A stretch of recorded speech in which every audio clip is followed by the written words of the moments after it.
Buenas tardes, el día de hoy vamos a hablar acerca de Tomás de Iriarte. Yo voy a explicar la biografía y algunas de mis compañeras van a entrar más a profundidad en algunos temas. Bueno, para empezar voy a decir una frase muy representativa de él que decía sobre la conciencia. Y así tengas sabido que lo importante y raro no es de entender de todo, sino ser diestro en algo. Él decía que lo importante no era saber todas las ciencias que se encontraban en el mundo, sino conocer algo en específico, pero saber eso bien, sin necesidad de confundirse. Bueno, voy a empezar con la biografía. Tomás de Iriarte nació en Puerto de la Cruz en 1750 y murió en Madrid en 1791. Fue uno de los escritores más importantes del siglo XVIII en las fábulas. Sus padres fueron Bernardo de Iriarte y Bárbara de las Nieves Hernández. Estas eran personas de la alta sociedad, de la aristocracia. Algunos de ellos eran escritores, otros humanísticos, y por estas mismas razones Tomás de Iriarte tenía muchas posibilidades de también subir a la aristocracia y también en su educación. De hecho, cuando Tomás de Iriarte cumplió 14 años, decidió irse a la ciudad de Madrid con su tío Juan Iriarte. Él estudió el idioma español, o sea, en la literatura, y por la misma razón por la que se fue allá, fue porque pensaba que su tío también le podría dar muchos de los datos, ya que pues él fue muy estudiado, de hecho estudió en una universidad muy importante de París y era reconocido por ser un discípulo de la época. Bueno, cuando su tío Juan de Iriarte murió, pues Tomás de Iriarte quedó bastante devastado, ya que pues él le había dado muchos consejos y le había ayudado mucho en la educación. Sin embargo, este sucedió a su tío en la Secretaría del Estado y ocupó su cargo como archivero del Consejo de Guerra. En esta tuvo algunos problemas con algunos de sus compañeros, como por ejemplo Ramón de la Cruz, Juan de Paulo Forner y Félix de María Sarmiento. Bueno, aparte de esto, también llegó su inspiración para aprender nuevos idiomas, como por ejemplo, aprendió inglés, aprendió francés, pero su mayor exquisitez fueron los idiomas antiguos, los cuales decían que daban una nueva visualización del mundo. También se destacaba mucho en aprender el idioma latino. Por esta misma razón, decidió traducir algunos poemas, como por ejemplo el de Horacio en 1777. Bueno, está bien, él fue muy bueno en esto. Sin embargo, no fue hasta 1773 en los literanos en Cuaresma que se reconoció por fin todo su esfuerzo, ya que él fue considerado un neoclasista en España por sus escritos. En 1779 saca un texto llamado La Música, que fue traducido a bastantes idiomas. Él era muy inspirado en la música, le encantaba tocar el violín o la viola en algunos instrumentos. Era su pasión, por decirlo así, aparte de escribir fábulas. Tomás de Iriarte fue también muy importante en la dramatología. De hecho, fue el primer dramaturgo que consiguió la fórmula de unir las exigencias tradicionales del neoclasicismo y los gustos literarios por el público. Intentaba unir lo que era la realidad, pero también intentaba mostrar los gustos que tenían las personas por medio a veces de las enseñanzas o las moralejas que él daba en sus textos. Ahora voy a referirme un poco más al neoclasicismo. El neoclasicismo se dio aproximadamente en el siglo XVII y el siglo XVIII. Este fue llamado el siglo de las luces, ya que se dio un nuevo cambio en el pensamiento de las personas. De hecho, en esta época se generó en 1789 la Revolución Francesa, la cual le dio una nueva vista al mundo, dejando atrás la monarquía absolutista y poniendo al frente la libertad de expresión. En el pensamiento ilustrado se destacó en tres aspectos: una ley única para todos los ciudadanos, supresión de los privilegios monárquicos y derechos de igualdad para todos. él se basaba mucho en esto, en la ilustración. Sus temáticas eran más que todo hacia la realidad política, social y económica, y intentaba mostrar una orientación moralizante y didáctica en sus textos. Bueno, la arquitectura, por ejemplo, muy importante de la época del neoclasicismo, cambió un poco. Se mostraba la parte oscura y sobria de las ciudades. Si ustedes van a París, por ejemplo, verán que son muy oscuras toda la arquitectura que se encuentra en esta, y fue por la misma época. Las pinturas utilizaban la luz clara y un poco de color. Eran muy importantes para los paisajes de moda y mostraban algunas costumbres de la época. La literatura se basaba más que en todo en lo greco-latino, en la combinación de lo de Grecia y los latinos. Bueno, ya basándonos un poco más en lo que fue el neoclasicismo, voy a ir un poco más a lo que fueron sus fábulas. Sus fábulas intentaban de dar siempre una moraleja, la cual enseñaba a los adultos y a los niños los valores y dejando atrás los antivalores como la envidia, el remordimiento y la intolerancia, así dándoles muy buenos consejos. Bueno, en algunas de sus obras más representativas, él intentaba, aparte de dar esa moraleja, no solamente en humanos, sino también utilizaba los animales o objetos inanimados para dar estas. Él intentaba mostrar la realidad, es cierto, pero también intentaba dar como una enseñanza que fuera atractiva para el público.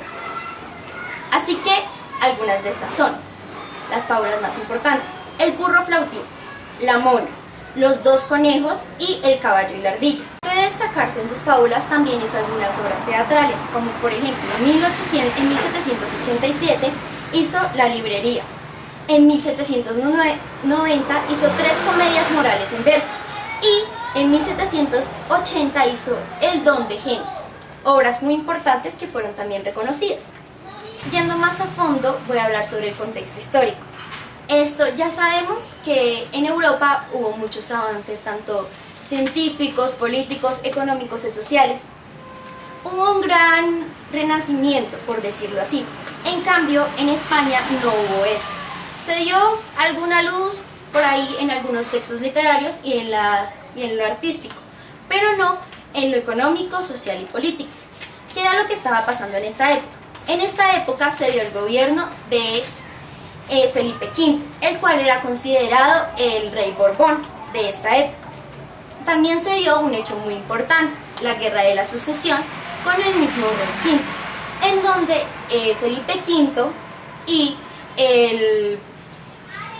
el archiduque Carlos fueron chocantes y empezaron una guerra, la cual pues produjo muchas muertes. También se dio el Tratado de Haya, en donde se dio una unión entre Francia y España, y en esto, haciendo este tratado, Inglaterra y el Imperio Austríaco también se decidieron ir en choque con España y Francia para pues dejar que este tipo de convenio no se sostuviera. También esto, en la misma época, la siguiente parte empieza con el reinado de Carlos III, el cual hizo un contrato muy importante entre España y la Santa Sede. Hizo también la última fase de la Guerra de los 7 años. Esta fue la que duró de 1756 a 1763 con Inglaterra. Se dio un hecho muy importante, que fue la paz en París, en donde España sí cedía a Florida e Inglaterra, pero también conquistó Luisiana. También fue como que le quitaron muchos de sus territorios, pero también se dio como algunos, le dieron algunos. Bueno, esto se dio una parte muy importante, que fue la paz de Versalles, en donde España ya deja atrás todos sus problemas que tenía con el resto de Europa, como Francia, y también deja atrás lo que es la colonia americana, para recuperar también lo que fue la Florida y la Menorca. Esto, al final de la época en que Tomás de Iriarte vivió, se encuentra Carlos V, el cual hizo un hecho muy representativo, la cual fue la guerra de Rosellón contra Francia. Bueno, muchas gracias, esta fue todo. Bueno, muy buenas tardes, yo soy Carol, la correlatora, y con mi compañera María Jimena, la relatora, ya les habló acerca de la vida de Tomás de Iriarte y un poco de sus fábulas y el neoclasicismo. Yo voy a entrar más a profundidad de la literatura en esta época. Tomás de Iriarte fue un caballero ilustrado, el cual se destacó por sus fábulas, ya que estas fueron las que le ayudaron a conseguir el éxito. Pero antes de hablar de sus fábulas, debemos hablar de la literatura de este siglo. En el siglo XVIII surgió el neoclasicismo, el cual fue un movimiento artístico y literario que buscaba sacar de ese sentimiento pesimista y oscuro a las personas de esta época, debido a la mala crisis económica en la que estaba el país. Por lo tanto, buscaba recuperar por medio del arte y la literatura la esperanza. Bien, dentro del neoclasicismo encontramos dos géneros, el cual son la prosa y la poesía. La prosa surgió hacia 1750 y se caracterizó porque compartía características con otras tendencias que había en Europa, las cuales eran la razón, el buen gusto y la utilidad. Dentro del género de la prosa encontramos dos subgéneros, los cuales son la lírica y la didáctica. La lírica tuvo como mayor exponente a Meléndez Valdés y este reunía dos tendencias, la lírica rococó, que se caracterizaba por la decoración, la elegancia y la sensualidad, y la prerromántica. Y por parte de la didáctica fue en la que se destacó Tomás de Iriarte con sus fábulas literarias, y también se destacó Samaniego con sus fábulas morales. Estas son narraciones en verso protagonizadas por animales con virtudes humanas. Ahora sí, podemos hablar acerca de las fábulas de Tomás de Iriarte. Algunas de ellas son el gusano de seda y la araña, el oso, la mona y el cerdo, el burro flautista, los dos loros y la cotorra, los huevos, entre otros. Bueno, Tomás de Iriarte, como ya sabemos, las fábulas son breves relatos ficticios con intención didáctica o crítica reflejada en su moraleja. Sus personajes pueden ser seres animados o animados. En el caso de Iriarte, tuvo como moraleja en la fábula Los huevos lo siguiente. Bueno, antes de hablar de la moraleja les voy a leer la fábula, que dice así: más allá de las islas Filipinas hay una, que ni sé cómo se llama, ni me importa saberlo, donde de fama, que jamás hubo casta de gallinas, hasta que allá un viajero llevó por accidente un gallinero. Al fin fue tan la cría que ya el plato más común y barato era de huevos frescos, pero todos los pasaban por agua, que el viajante no enseñó a componerlos de otros modos. Luego de aquella tierra, un habitante introdujo el comer los estrellados. Oh, qué elogios se oyeron a porfía de su rara y fecunda fantasía. Otro discurre a hacer los escafados, pensamiento feliz. Otro rellenos. Ahora sí que están los huevos buenos. Uno después inventa la tortilla y otros claman, qué maravilla. No bien se pasó un año cuando otro dijo, sois unos petates, yo los haré revueltos con tomates. Y aquel guiso de huevos tan extraño con que toda la isla se alborota, hubiera estado largo tiempo en uso, a no ser porque luego los compuso un famoso extranjero a la hugonota. Esto hicieron diversos cocineros, pero qué condimentos delicados no añadieron después los reposteros. Moles, dobles, hilados, en caramelos, en leche, en sorbete, en compota, en escabeche. Al cabo, todos eran inventores, y los últimos huevos los mejores. Mas un prudente anciano les dijo un día, presumís en vano de estas composiciones peregrinas, gracias al que nos trajo las gallinas. Tantos autores nuevos, ¿no se pudieran ir a guisar huevos más allá de las islas Filipinas? Bien, lo que Iriarte busca dejar como moraleja en esta fábula es: no falta quien quiera pasar por autor original cuando no hace más que repetir con corta diferencia lo que otros muchos han dicho.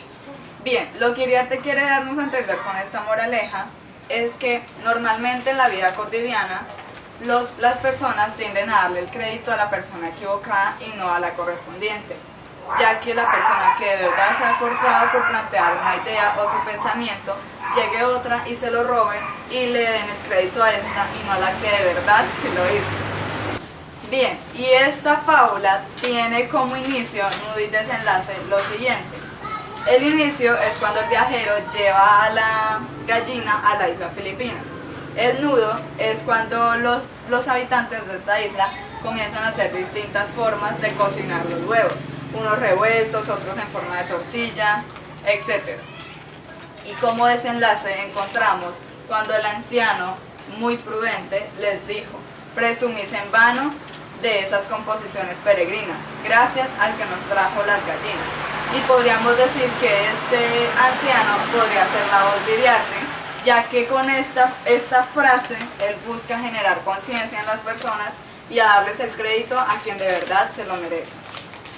Bien, ahora voy a hablarles un poco acerca del contexto histórico de esta época. Bien, seguía lo mismo por parte de la sociedad. Se contaba otra vez, y siempre se ha contado, con la pirámide social, la cual, pues como ya sabemos, la base estaba caracterizada por el vulgo, luego le sigue el clero, que son los sacerdotes, y arriba está la nobleza. Había dos estamentos que eran privilegiados, que era la nobleza y el clero, y uno que no, que pues era el vulgo. La economía, con respecto a la economía, la burguesía se estaba convirtiendo en el grupo social más fuerte y controlaba el comercio y la producción artesanal.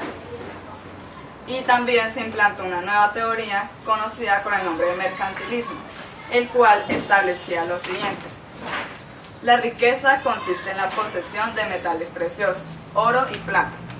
Para que un país sea rico, debe adquirirlos y evitar gastarlos. Para ello tiene que vender mucho y comprar poco.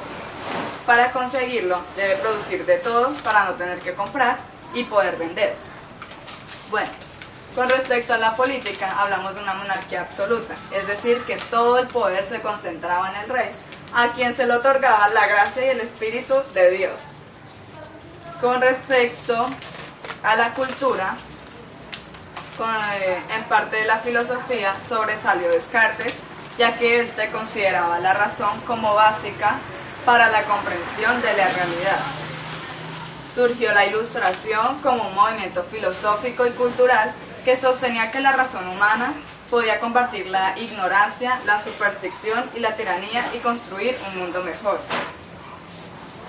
Algunas de las características de la Ilustración son el racionalismo, la búsqueda de la felicidad, la creencia en la bondad natural del hombre, el optimismo, cree en el progreso y tiene una actitud crítica frente a la sociedad estamental y el absolutismo.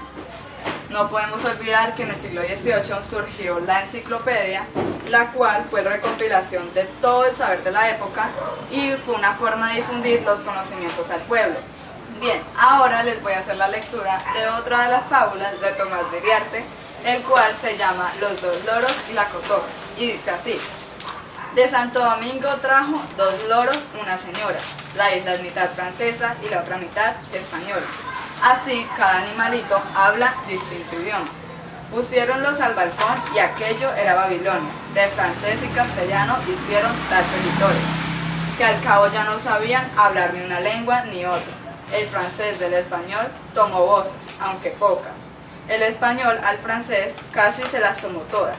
Manda al ama separarlos, el francés luego reforma las palabras que aprendió de lengua que no es de moda.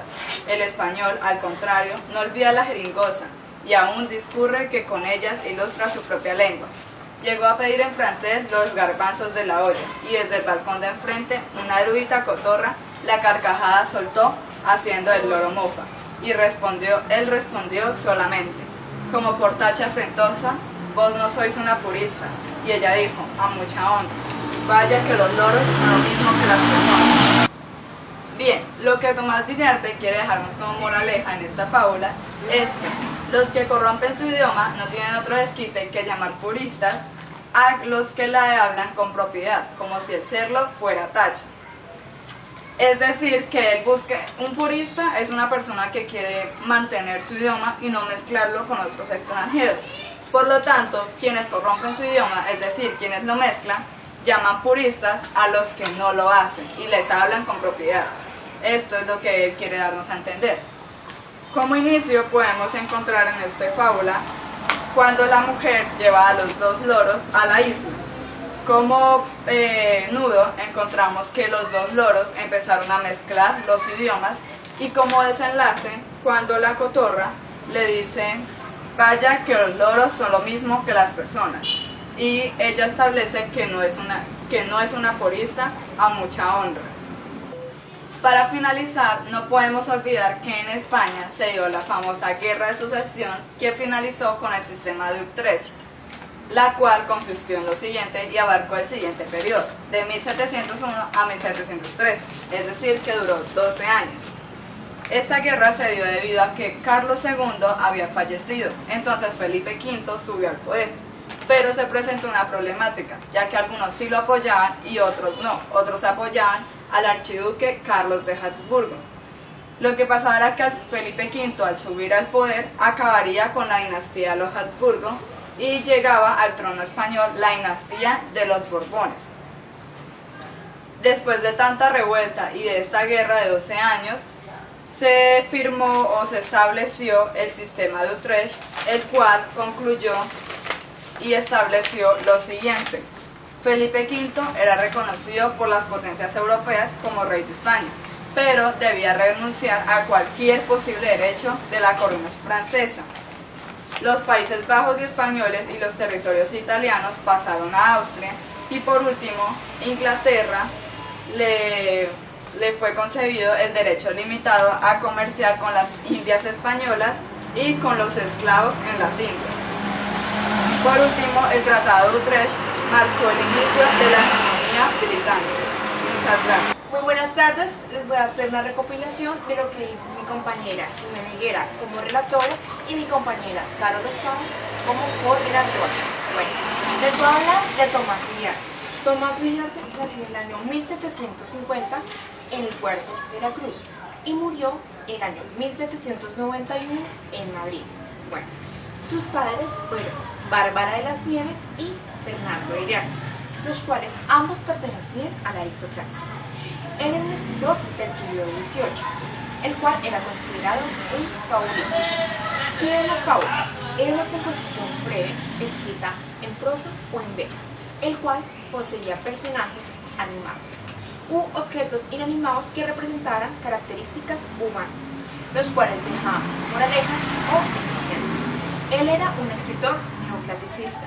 ¿Qué significa neoclasicista? Que se basaba en estos 5 enfoques: transformación social, un estilo sencillo, un enfoque en literatura greco-latina y además de ello una finalidad didáctica, el cual implementaba emociones y sentimientos. Además de ello, la búsqueda de la esperanza, sacar a toda la población de esa mentalidad barroca, o sea, del pesimismo. Entre sus obras está El burro flautista, Los juegos, Los dos loros y la cotorra y El gusano de seda y la araña. Al ser un escritor del siglo XVIII, tuvo una gran influencia por la Ilustración. ¿Qué era la Ilustración? Era un movimiento filosófico, político y literario, el cual representaba la modernización cultural. ¿Qué era la modernización cultural? Era la difusión de las nuevas ideas. ¿Qué rechazaba la Ilustración? Rechazaba el absolutismo. ¿Y qué era el absolutismo? La concentración de poder en una sola persona. O sea, que rechazaba la misma monarquía. Bueno, proseguimos. Algunas de las características que era de la Ilustración era la defensa de la racionalidad del mundo. ¿Qué significaba eso? Que todo tenía que suceder por algo, todo tenía una explicación lógica. Además de ello, tenía el desprecio del conocimiento sensible. ¿Qué significaba eso? Que aborrecía los sentimientos como los sentidos, o sea, todo el mundo empírico. Además, también se basaba en la búsqueda de un nuevo método. ¿Cuál era el nuevo método que ellos implementaran? Era el razonamiento matemático. Y podemos finalizar con su visión, que era que el mundo se explica por leyes mecánicas. ¿Cuáles son esas leyes mecánicas? Que todo tiene un orden, que todo tiene patrón y todo tiene una lógica. Bueno, entre su pensamiento podemos saber que ellos pensaban que el hombre era igual que el animal. Además, que el hombre era bueno, pero que la sociedad era encargada de corromperlo. Nos recuerda muy bien a nuestro filósofo Maquiavelo. Pensamiento religioso. Tenía una gran crítica hacia las supersticiones y además de ello se dio la aparición del dadaísmo. ¿Qué era el dadaísmo? Significa que cada individuo tenía la capacidad capacidad de diseñar su propio Dios con las experiencias tanto buenas como malas. Asimismo, fuera sus experiencias era el concepto que iban a tener de su Dios. O sea que no era ni por tradiciones ni por fe, sino era por las experiencias que pasaba el individuo. Además de ello, su pensamiento político era que siempre el gobierno tenía que trabajar por un bien común y que para que las leyes funcionaran tenía que haber separación de poderes, o sea, una repartición y un orden. Y además, entre el pensamiento económico podemos hallar el apoyo que le daban a la ciencia. ¿Y la ciencia cómo? Por medio de los experimentos que desarrollaban por la naturaleza. Bueno, entre el contexto histórico que nos dio mi compañera Jimena Higuera como relatora, podemos destacar 3 ítems muy importantes, que era el comienzo de la Guerra de Sucesión que tuvo la corona española por el conflicto entre Felipe V y la Casa de Asturias. Además de ello, la guerra Rosellón contra Francia y el decreto de libre comercio para algunos puertos españoles. ¿Qué significaba esto? Que provocar una recompensación económica, ya que siempre hemos sabido que España pues, siempre estaba en crisis y eso pues todavía no ha cambiado. ¿Qué hacíamos para lograr la recompensación económica? El mercantilismo. ¿Y qué era el mercantilismo? Bueno, o cómo se lograba. La riqueza consiste en la posesión de metales preciosos, los cuales eran el oro y la plata. Para que un país sea rico, debe adquirirlos y evitar gastarlos. Tercero, para ello tiene que vender mucho y comprar poco. Y cuarto, para conseguir debe producir de todo para no tener que comprar nada. Bueno, ¿qué se tenía que hacer? Ser potencia en la producción local. Se ponen impuestos a los productos de importación y además de ello se facilita el comercio de sus productos al exterior. Muchas gracias.